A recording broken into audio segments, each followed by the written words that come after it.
sits on a deck of a rustic A-frame cabin. She's not fashionably dressed. A brown, short-sleeve expedition shirt, a scratchy, drab-colored set of insect shield convertible pants, torn in a few places by bramble. Her forearms, scented with the remnant odor of lemon eucalyptus oil insect repellent, are well muscled enough to show she can push her way through overgrown trails. Her rough, bare feet are masculine enough to prove she's walked on tough terrain. Her eyes follow a sloping meadow. Beyond, the flat plain of salt marsh, divided by a meandering estuary. Further, a white swath of granite outcroppings. Beyond this, the marsh rising again into upland forest. The only sounds she hears are the hum of an old refrigerator, the chirping of crickets, the moan of a foghorn from a hump of an island just off the coast. For the past 3 weeks, she has been counting birds, making entries into a laptop computer log. 1 medium-tailed gutter notch, 2 truncated pipsqueaks, 1 roasted titmouse, 1 nappy-headed hoot owl, 4 sharp-shinned slinkers, females only, 1 albino albatross, 1 pick-balled porcupine flick tippery, 1 jack-booted thugwample, and 2 slack-jawed yokels. She likes being alone. Better than working in an urban high-rise. It's a lovely day, and she can't think of any better place to be, more or less. Drab-colored? You call chocolate heather drab-colored? That's what it is, drab-colored. Does this justify her interruption of a carefully planned scene? Well, I don't like what you've done. Are you seriously going to leave me in a bird sanctuary in the wilderness? For how long? Not much longer. Really? She's gonna meet someone new. You said I like being alone.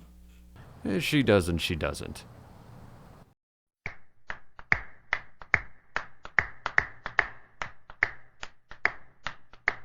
Lollipop, lollipop, oh lolly, lolly, lolly, lollipop, lollipop, oh lolly, lolly, lolly, lollipop, lollipop, oh lolly, lolly, lolly, lollipop.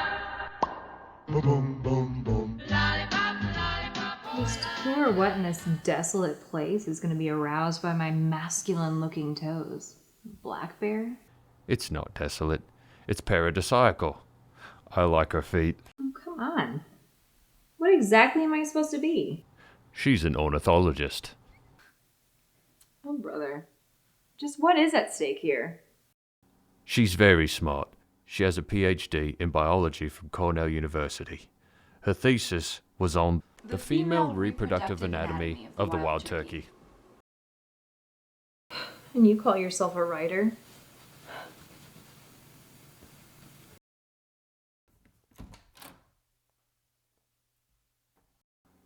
I think she's attractive. Sure, if you're into cloaca. Which is the female reproductive anatomy of the wild turkey.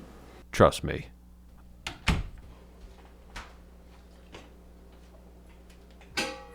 So are you gonna give me a name or just call me She for the rest of the story?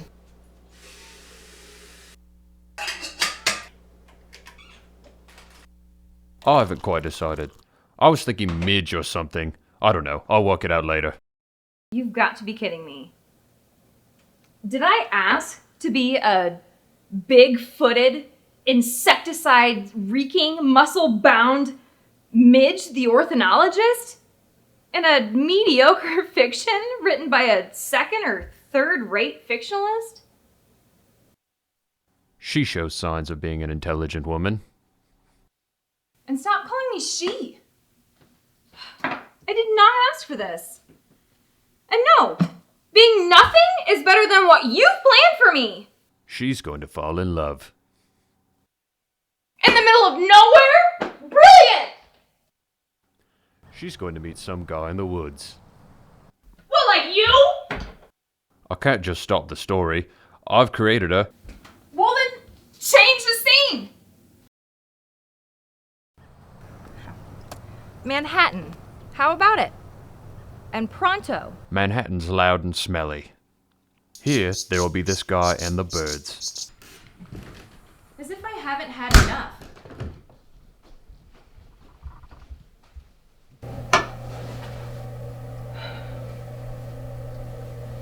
Make me into a sexy New York literary agent. I don't want her to be a sexy literary agent. I want her to be an ornithologist. Why? Afraid I'll reject both you and your book? Listen, the scene is a remote bird sanctuary. She's an ornithologist whose job it is to count birds.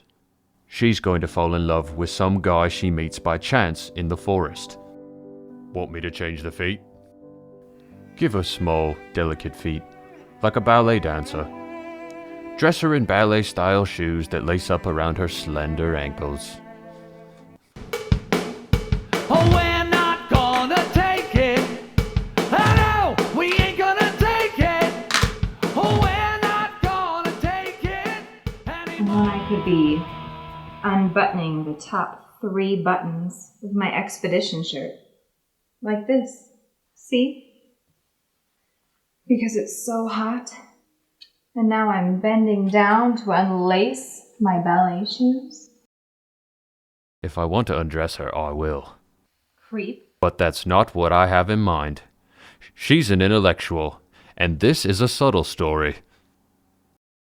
Well, watch me, Mr. Subtle, as I unbutton the top button of my drab-colored insect shield pants and unzip it halfway down because it's so sticky outside. And look closer. You've given me a very small, artful tattoo, 1 inch above my shaved lemon eucalyptus smudge. I've done no such thing. Well, then maybe I don't want to be in this story. She doesn't have a choice.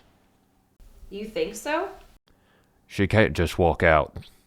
Watch me.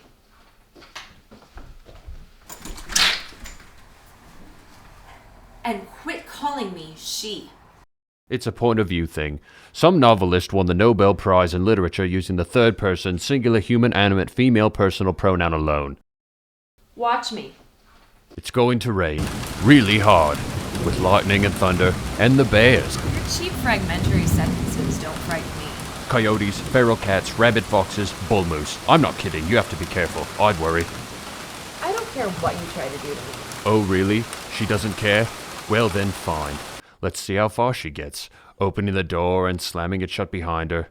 Walking barefoot, oh lovely feet. Out into the lush green meadow, the sky clouding up, the heavy air foreshadowing a storm. She walking down the long slope towards the salt estuary. A dragonfly floating past her, vibrating, trembling its tiny wings, gliding on the dead still air, she becoming smaller and smaller as the distance increases, disappearing behind a dip in the meadow above the marsh grass, forever gone. Oh, the crickets chirping, melancholily, the refrigerator's mechanical buzzing, making the rustic old A-frame suddenly seem unbearably, intolerably silent, the historic lighthouse bemoaning 156 years of reclusion. She's on her way to Manhattan.